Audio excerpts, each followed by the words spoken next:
Chacun de nous a son bréviaire personnel, pensées, réflexions, maximes, qui nous reviennent en mémoire à de certaines heures, dans bien des circonstances, et qui nous aident à mieux comprendre, à tolérer parfois ce qui nous semblerait sans elles insupportable.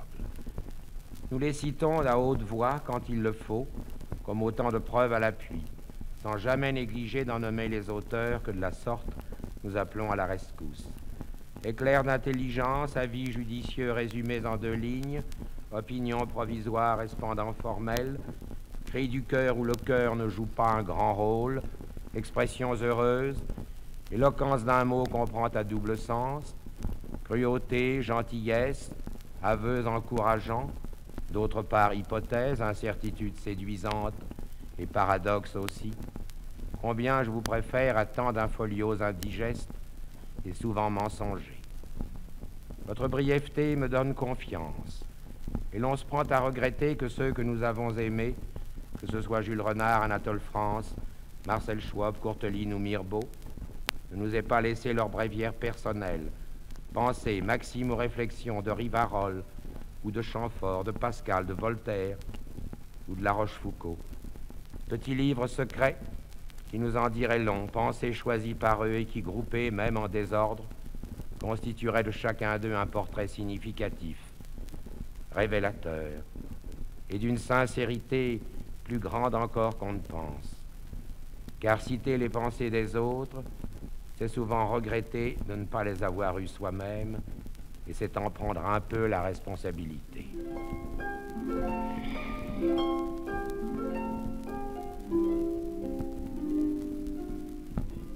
Les gens ne méritent pas qu'on leur parle. Voltaire. La question n'est pas de savoir si tel livre est moral ou bien immoral. Les livres sont mal écrits ou bien écrits, c'est tout. Oscar Wilde. À force de faire le sceptique, je suis devenu sceptique sur bien des points, et notamment sur le scepticisme, Alfred Capu. Le plaisir engage quelquefois plus que les serments éternels, Georges de Portoriche. Cette réflexion d'un inconnu. Lorsqu'une femme du monde dit non, cela veut dire peut-être. Lorsqu'elle dit peut-être, cela veut dire oui. Lorsqu'elle dit oui, alors c'est que ce n'est pas une femme du monde. Cette réplique définitive, placée par Henri Beck dans la bouche d'une femme. J'ai été folle de ce garçon, et maintenant je ne peux plus le voir, comme les hommes changent. Quand les gens mariés font 2 lits, ils ne sont pas éloignés d'en faire 3, Georges de Portoriche. Il y a tant de femmes qui, le lendemain de leur mariage, sont veuves du mari qu'elles s'étaient imaginé, Maurice Donnet. Nous mettons l'infini dans l'amour, ce n'est pas la faute des femmes, Anatole France. La courtisane est un mythe, jamais une femme n'a inventé une débauche, Flaubert. Au fond, il n'y a qu'une douleur au monde, un seul martyr, un supplice unique, c'est de ne pas être aimé, Georges de Portoriche. La maîtresse d'un homme marié est obligée de se tenir mieux que sa femme, Alfred Capu. Les honnêtes femmes ne se scandalisent pas aussi facilement que les autres, Anatole France. Les fils croient à la vertu de leur mère, les filles aussi, mais moins, Anatole France. On s'étudie 3 semaines, on s'aime 3 mois, on se dispute 3 ans, on se tolère 30 ans, et les enfants recommencent, Taine. Le christianisme a beaucoup fait pour l'amour en faisant un péché, Anatole France. Il y a des femmes qui se tuent par amour, mais ce sont toujours les mêmes, Étienne Ray. Il y a un peu de tout dans les larmes d'une femme, Henri Beck. 2 hommes trahis par la même femme sont un peu parents, Alfred Capu. On peut trouver des femmes qui n'ont jamais fait de galanterie, mais il est rare d'en trouver qui n'en aient jamais fait qu'une. La Rochefoucauld. Dans l'adversité de nos meilleurs amis, nous trouvons toujours quelque chose qui ne nous déplaît pas. La Rochefoucauld. Les vieillards aiment à donner de bons préceptes pour se consoler de n'être plus en état de donner de mauvais exemples. La Rochefoucauld. On aime mieux dire du mal de soi que de n'en point parler. La Rochefoucauld. Les sots ne se rendent jamais compte que le mérite et la chance sont intimement liés. Goethe. Il n'y a qu'une chose au monde pire que de savoir qu'on parle de vous, c'est de savoir qu'on n'en parle pas. Oscar Wilde. Le silence n'a jamais trahi personne. Rivarol. Il y a des hommes qui n'ont que ce qu'ils méritent. Les autres restent célibataires. Frost. Si tu veux comprendre une femme, regarde-la bien, mais n'écoute pas ce qu'elle dit. Oscar Wilde. La femme se méfie trop des hommes en général et pas assez en particulier, comme Merson. La femme peut tout nous pardonner, même une grande intelligence. Oscar Wilde. Il ne faut jamais plaisanter avec les femmes. Goethe. Aucune culture ne remplacera jamais l'intelligence naturelle. Schopenhauer. La femme qui dit son âge sera capable de dire n'importe quoi. Oscar Wilde. On ne devrait jamais prendre parti pour ou contre. Si l'on prend parti, on commence par devenir sincère. Sitôt qu'on est sincère, on devient sérieux. Et quand un être humain est sérieux, il cesse d'être intéressant. Oscar Wilde. Celui qui se fait aussi plat qu'un ver de terre n'a pas à se plaindre si l'on marche sur lui. Kant. Peu de gens sont admirés par leurs domestiques. Montaigne. Fais en sorte d'être un honnête homme, et tu seras sûr qu'il y aura un coquin de moins sur la terre. Carlyle. N'importe qui peut faire quelque chose d'historique. Seul un grand homme peut l'écrire. Oscar Wilde. Quand un voleur n'a pas l'occasion de voler, il s'estime un honnête homme. Le Talmud.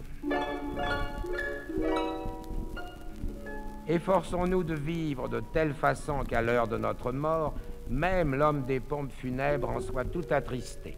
Mark Twain. Il n'y a que deux sortes d'individus qui soient réellement intéressants. Ceux qui connaissent absolument tout et ceux qui ne connaissent absolument rien. Oscar Wilde.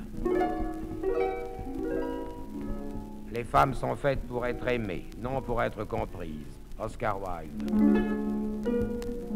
La mort et la vulgarité sont les deux seuls faits qui soient inexplicables. Oscar Wilde.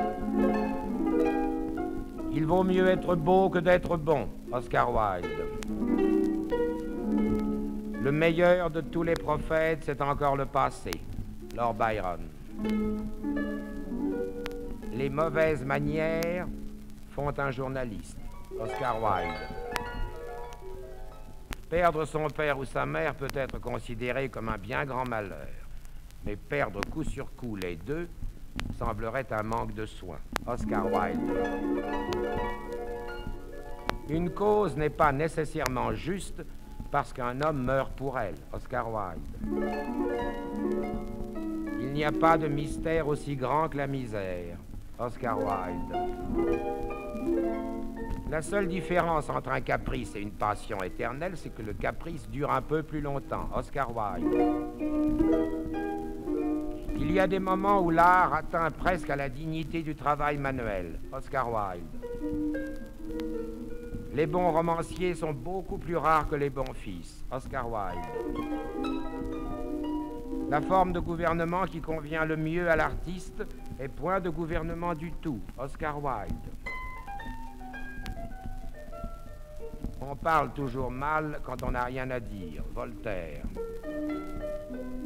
Dans ce pays-ci, il est bon que de temps en temps, on tue un amiral pour encourager les autres. Voltaire. Si Dieu nous a fait à son image, nous le lui avons bien rendu. Voltaire. Le premier qui, ayant enclos un terrain, s'avisa de dire « ceci est à moi » et trouva des gens assez simples pour le croire, fut le vrai fondateur de la société civile. Que de crimes, de guerres, de meurtres, que de misère et d'horreur n'eût point épargné au genre humain celui qui, arrachant les pieux et comblant le fossé, eût crié à ses semblables « Gardez-vous d'écouter cet imposteur, vous êtes perdus, et vous oubliez que les fruits sont à tous et que la terre n'est à personne. » Jean-Jacques Rousseau. Il faut pleurer les hommes à leur naissance et non pas à leur mort. Montesquieu. Si les triangles faisaient un dieu, il lui donnerait 3 côtés. Montesquieu. Je ne crois que les histoires dont les témoins se feraient égorger. Pascal. On n'est jamais si heureux ni si malheureux qu'on se l'imagine. La Rochefoucauld. Tout le monde se plaint de sa mémoire et personne ne se plaint de son jugement. La Rochefoucauld. On aime mieux dire du mal de soi que de n'en point parler. La Rochefoucauld. Le trop grand empressement qu'on a de s'acquitter d'une obligation est une espèce d'ingratitude. La Rochefoucauld. Je suivrai le bon parti jusqu'au feu, mais exclusivement si je puis. Montaigne. Qui ne se sent assez ferme de mémoire ne se doit pas mêler d'être menteur. Montaigne. Puissais-je ne me servir que des mots qui servent aux halles à Paris. Montaigne avait perdu son ami le plus cher, Étienne de la Boétie, et il écrivit ces lignes impérissables. Si l'on me presse de dire pourquoi je l'aimais, je sens que cela ne se peut expliquer qu'en répondant « parce que c'était lui, parce que c'était moi ». Ce qui ne ressemble à rien n'existe pas. Paul Valéry. Chaque pensée est une exception à une règle générale qui est de ne pas penser. Paul Valéry. Le ton de la plaisanterie est avec celui du commandement le seul qui convient à nos rapports avec nos semblables. Paul Valéry. Tous nos ennemis sont mortels. Paul Valéry. Un homme sérieux a peu d'idées. Un homme à idées n'est jamais sérieux. Paul Valéry.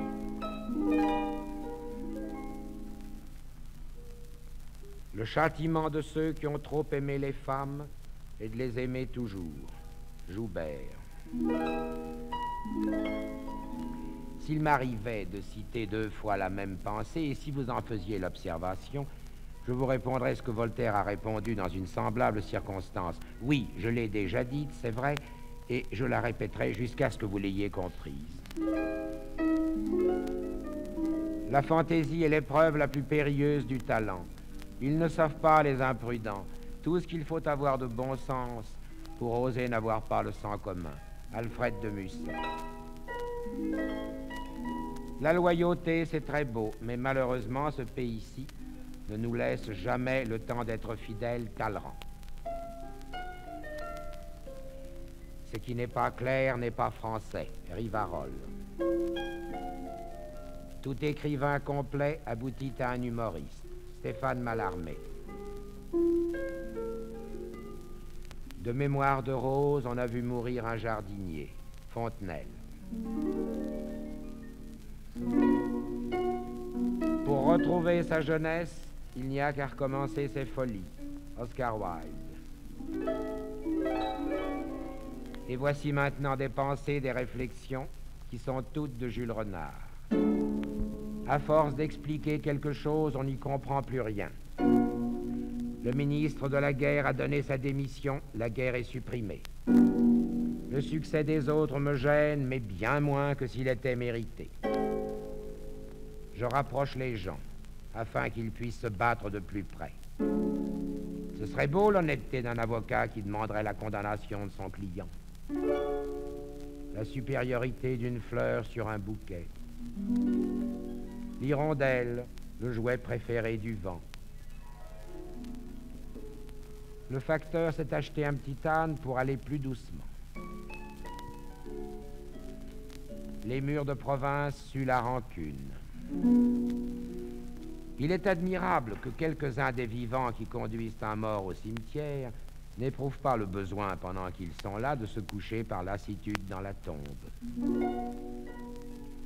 Fourmi, petite perle noire dont le fil est cassé. Ah, faire des choses que les petits-enfants copieraient sur leur cahier, c'est ça être classique. Si vous m'annonciez la mort de ma petite fille que j'aime tant, et si dans votre phrase il y avait un mot pittoresque, je ne l'entendrais pas sans en être charmé. Il ne peut plus y avoir de Jean-Jacques Rousseau.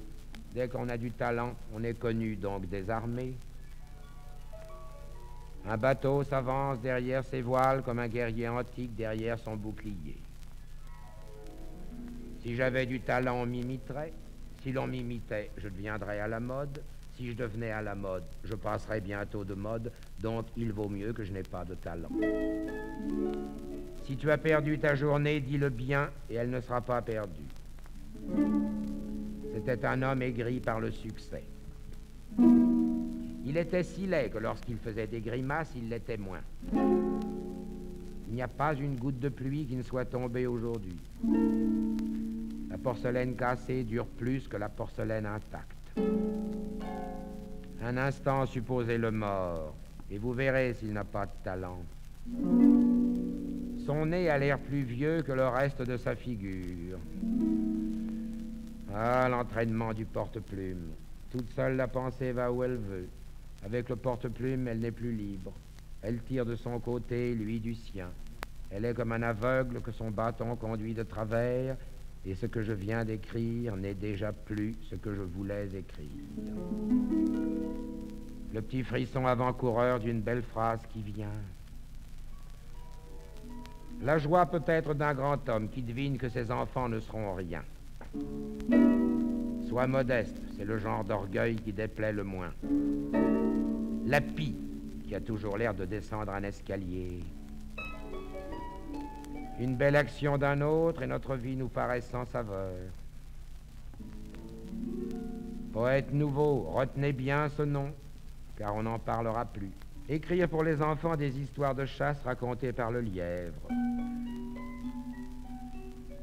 Un enterrement serait trop triste s'il n'y avait pas les prêtres. Le vendredi saint, elle se privait de soupe, mais pas de médisance. Père, je t'oublie. Mon vieux papa, tu es fini. Mon cœur bat comme un mineur enseveli qui, par des coups irréguliers, donnerait encore des signes de vie. Et pour finir, ces mots définitifs qui sont d'Alfred de Musset. Tous les hommes sont menteurs, inconstants, faux, bavards, hypocrites, orgueilleux ou lâches, méprisables et sensuels. Toutes les femmes sont perfides, artificieuses, vaniteuses, curieuses et dépravées. Le monde n'est qu'un égout sans fond où les phoques les plus informes rampent et se tordent sur des montagnes de fange. Mais il y a au monde une chose sainte et sublime, c'est l'union de ces deux êtres si imparfaits et si affreux. On est souvent trompé en amour, souvent blessé et souvent malheureux, mais on aime. Et quand on est sur le bord de sa tombe, on se retourne pour regarder en arrière et on se dit « j'ai souffert souvent. Je me suis trompé quelquefois, mais j'ai aimé. C'est moi qui ai vécu et non pas un être factice créé par mon orgueil et mon ennui. »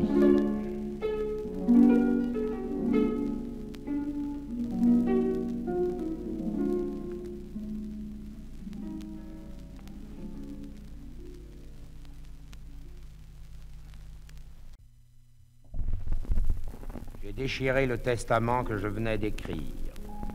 Il faisait tant d'heureux que j'en serais arrivé à me tuer pour ne pas trop les faire attendre. Pauvre sot qui me reprochait ma façon de dire moi. Si vous étiez de mes intimes, vous sauriez comment je dis toi. Ô privilège du génie, lorsque l'on vient d'entendre un morceau de Mozart, le silence qui lui succède est encore de lui. Si ceux qui disent du mal de moi savaient exactement ce que je pense d'eux, ils en diraient bien davantage. Je ne suis pas fort en affaires, mais je me suis fait rouler toutes les fois que c'était mon intérêt, et ceux qui m'ont roulé y ont perdu plus que moi. Il y a des gens qui augmentent votre solitude en venant la troubler.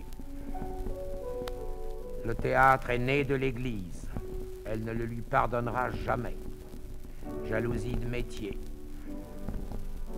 Du jour où j'ai compris quels étaient les gens que j'exaspérais, j'avoue que j'ai tout fait pour les exaspérer.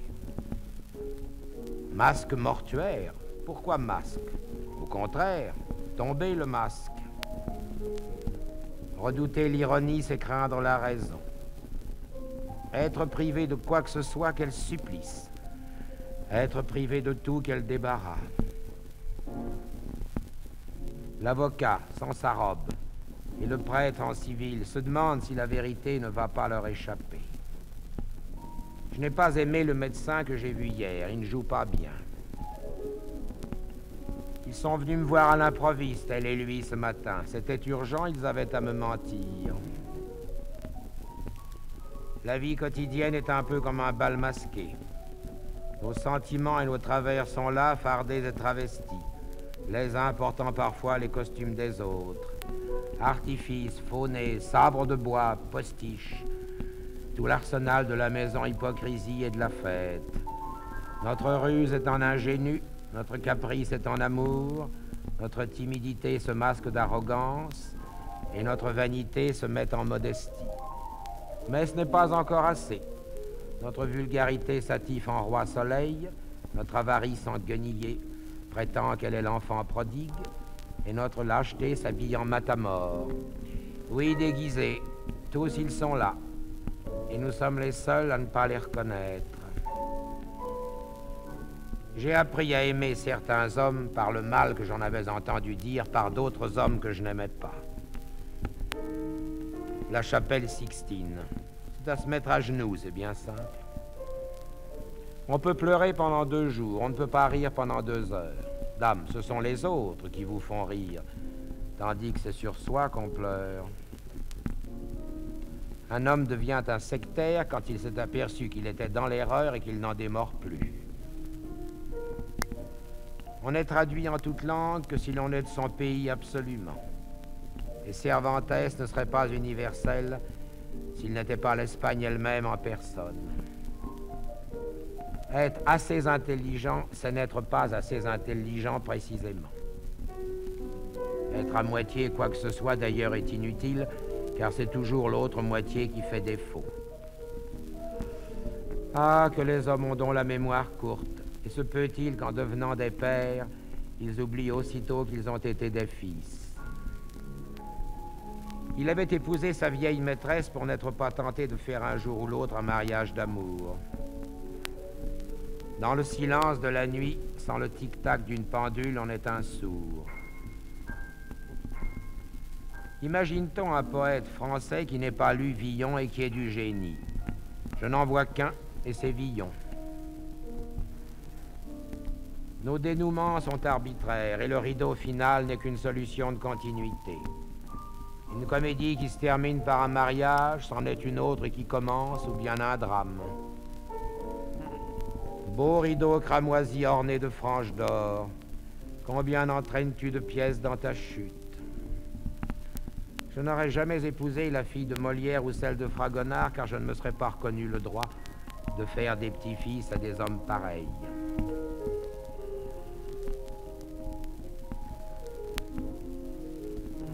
Je n'aime pas qu'on me téléphone et je donne d'interminables coups de téléphone pour que pendant ce temps-là, personne ne puisse me téléphoner. croquis, dessins, pastels, ébauches des grands maîtres, je vous regarde avec amour, avec respect, je vous adore. Un croquis, ce n'est pas le début d'un chef-d'œuvre à venir. Ce n'en est pas la fin, c'en est l'essentiel. Voyez ces arbres faits d'un trait, ces regards faits d'un point, ces mains faites du nombre. Avez-vous admiré comment Rodin, les yeux fixés sur le motif, cerne le corps d'une odalisque? Avez-vous vu comment Latour se fait sourire, comment Daumier sait mettre Rocinante au pas?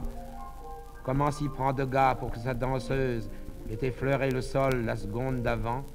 Avez-vous vu comment Watteau fait s'asseoir un marquis très confortablement, bien qu'il ait négligé de lui donner un siège? Trait de crayon, trait de génie. Instant miraculeux qui déjà s'éternise. Paris. Être valentinois, c'est être natif de Valence, draguignanais de Draguignan et briochin de Saint-Brieuc. Mais être parisien, ce n'est pas être né à Paris, c'est y renaître. Et ce n'est pas non plus y être, c'est en être. Et ce n'est pas non plus y vivre, c'est en vivre. Car on en vit et l'on en meurt. Être de Paris, ce n'est pas y avoir vu le jour, mais c'est y voir clair. On n'est pas de Paris comme on est de Clermont, mais on est de Paris comme on serait d'un cercle. On est élu, parisien, élu à vie. C'est une dignité. C'est une charge aussi. On doit être à ses ordres, à sa dévotion, quand Paris vous a fait l'honneur de vous admettre. Aimer Paris rend orgueilleux, car il vous devient à ce point nécessaire qu'on en arrive à croire qu'on peut lui être utile. La critique est aisée. À qui le dites-vous? Elle s'enrichit à nos dépens et se nourrit de petits fours. Oui, c'est être constant que d'adorer l'amour, et c'est ne pas changer de goût que de changer de femme, puisque les femmes changent. Il faut de temps à autre me faire souvenir des gens avec qui je suis brouillé, sans quoi je ferais des gaffes, et je les saluerais. Elle bâillait devant moi. Je lui ai dit bye bye. L'un des mensonges les plus fructueux et les plus intéressants qui soient, et l'un des plus faciles en outre, est celui qui consiste à faire croire à quelqu'un qui vous ment qu'on le croit. Je ne suis détesté que par des imbéciles ou par des gens qui sont d'une laideur extrême. Il est vrai d'ajouter que l'un n'exclut pas l'autre et que l'idiotisme est compatible en outre avec le biscornu. Sentant venir la mort, le photographe a dit entre ses dents « Attention, ne bougeons plus ». Lorsque le temps subitement se rafraîchit, femme, j'aimerais pouvoir vous mettre à toutes un manteau chaud sur les épaules. C'était le jour de son procès.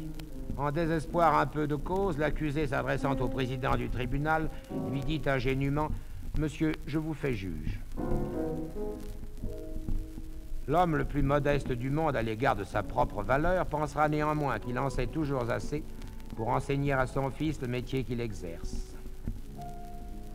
Vos amis qui vous prédisent des malheurs en arrivent bien vite à vous les souhaiter, et ils les provoqueraient au besoin pour conserver votre confiance. À la tombée du jour, je me suis promené seul dans les bois pendant 1 heure. J'allais me répétant tout bas le mot amour, dans l'espoir où j'étais qu'une réflexion profonde, originale ou drôle me viendrait à l'esprit. Je disais l'amour, quand l'amour, si l'amour, l'amour, l'amour. Et c'était malgré moi des refrains de chansons qui me venaient à la mémoire. De tout ce que j'avais entendu, de tout ce que j'avais lu, de tout ce que j'avais dit moi-même, il ne restait que des refrains. Des refrains qui, liés les uns aux autres, ne formaient plus qu'un grand refrain berceur, doux et mélancolique. J'avais beau faire un grand effort pour évoquer l'amour sous une forme plus haute, je ne parvenais pas à lui donner les ailes immenses dont souvent on le part. J'avais beau me répéter qu'il est plus fort que tout, qu'on se ruine pour lui, qu'on vole et qu'on se tue. J'avais beau me souvenir et me battre les flancs, c'était en vain. Dans le silence de cette allée que j'arpentais, les mots qui me venaient étaient toujours les mêmes. Alors j'allais dans le passé, je réveillais tous les amants héroïques d'autrefois afin d'en tirer quelque chose. Hélas, des serments éternels, des promesses infinies, des sanglots prolongés, de tout ce passé dans lequel je plongeais mes regards et mes mains, il ne restait plus que des petites mèches de cheveux, quelques fleurs fanées, des bijoux bon marché, des fins de lettres, des commencements de phrases, des points de suspension, des petites taches, un peu de sang, des points d'exclamation, des hauts, des A, des cris, des baisers très longs, des baisers très courts volés à quelqu'un, des silences interminables, des murmures, des plaintes étouffées, des soupirs, d'autres cris, des silences différents et puis des mots méchants, des mots cruels, des mots incompréhensibles, des sobriquets, de petits mots, des mots moyens et de grands mots, le mot toujours et le mot jamais, et le mot adieu qui revient tout le temps, et puis des vers, beaucoup de vers, des vers très longs mais très fragiles, et qui se cassent en morceaux pour qu'on puisse facilement les mettre en musique. Et les refrains de chansonnettes recommençaient dans ma mémoire leur danse nostalgique et triste et souriante.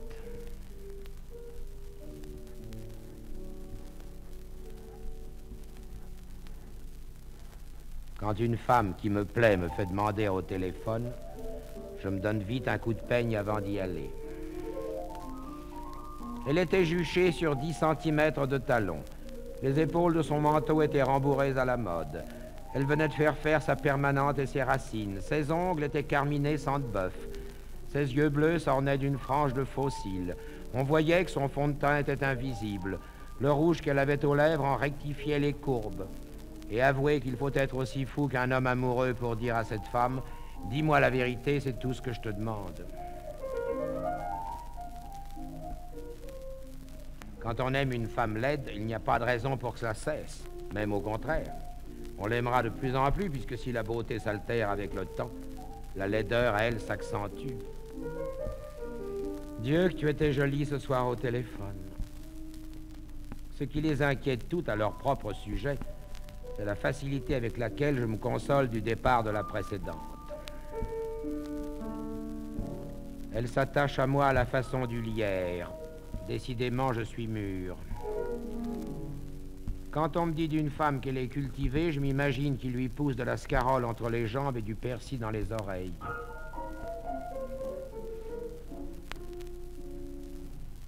Quand tu fais celle qui est en prison et que tu me traites comme un geôlier, tu me fais souvenir que les geôliers aussi passent en prison leur vie. Décidément, tu n'es pas assez gai pour que je te prenne au sérieux. Femme que nous aimons, c'est vous qui nous faites travailler. Femme que nous n'aimons plus, c'est vous qui nous en empêchez. Tromper, trahir, oui, c'est affreux, mais c'est cruel aussi que de rester fidèle, car c'est enchaîner l'autre. Tu es indiscrète, tu retiens tout ce que je te dis. Elles ont un redoutable avantage sur nous, elles peuvent faire semblant, nous pas.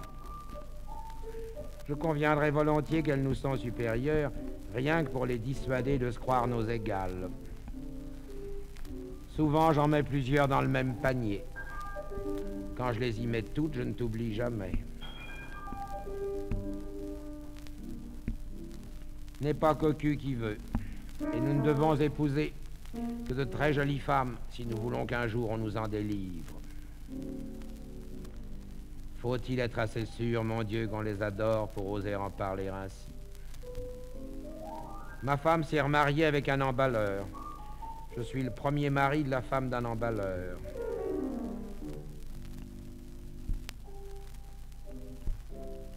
Parce que tu n'obéis qu'à toi-même, tu crois que tu restes indépendante. Vois de qui tu dépends. De temps à autre, elles ont 12 ans. Dès qu'un événement grave se produise, et crac, elles en ont 8. Quand je te pose une question qui t'embarrasse, tu la répètes toujours avant de me répondre. Si je te demande qu'est-ce que tu as fait de 5 à 6, tu te reposes la question. Ce que j'ai fait de 5 à 6. C'est ainsi que tu prends ton élan pour mentir.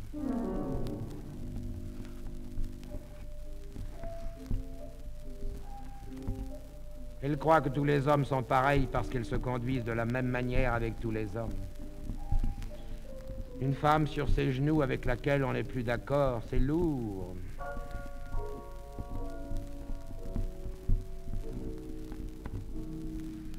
Tu as un charme irrésistible en ton absence et tu laisses un souvenir que ton retour efface. On les a dans ses bras. Tu es un jour sur les bras et bientôt sur le dos.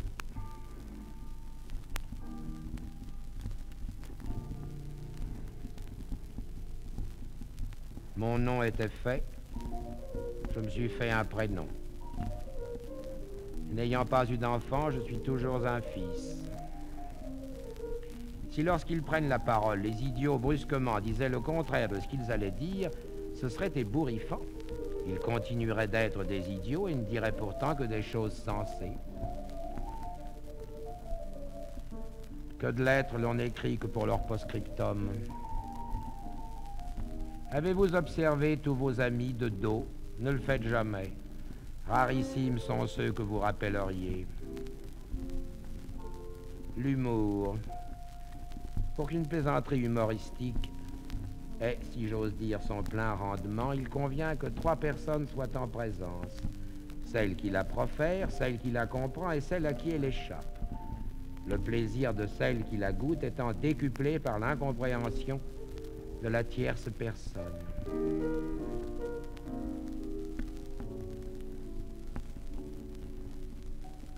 Théâtre, mes amours, on vous adore et l'on vous hait. On vous insulte, on vous jalouse, on vous envie. On vous condamne, on vous exècre, on vous désire. On vous dénigre, on vous méprise, on vous préfère. C'est si beau le théâtre. Et un théâtre, c'est si beau. Ça a l'air d'un vieux bateau. C'est l'intérieur de quelques vieilles caravelles, avec ses mâts et ses cordages, avec ses passerelles et ses immenses toiles que l'on enroule et qu'on déroule, et qui ressemblent à des voiles, toiles de fond, où l'on voit passer des nuages, et qui sont perforées d'étoiles. Et le trou du rideau, c'est un petit hublot par lequel on vient regarder si la salle n'est pas houleuse, car d'un four, on dira que la pièce a sombré. Et nous avons aussi, nous autres, des vedettes qui n'hésitent jamais à se mettre en avant. Cabotage et cabotinage, dame, ça se ressemble un peu. Et battleur et batelier, ça se ressemble aussi d'ailleurs. Et nous avons la nostalgie publique de ce flot que vous êtes, qui revient tous les soirs, qui n'est jamais le même, et qui garde pourtant toujours la même forme. Et votre rire qui s'élève et qui grandit, et qui s'éteint tout doucement, rappelle un peu le bruit magnifique et charmant que font les vagues sur la grève.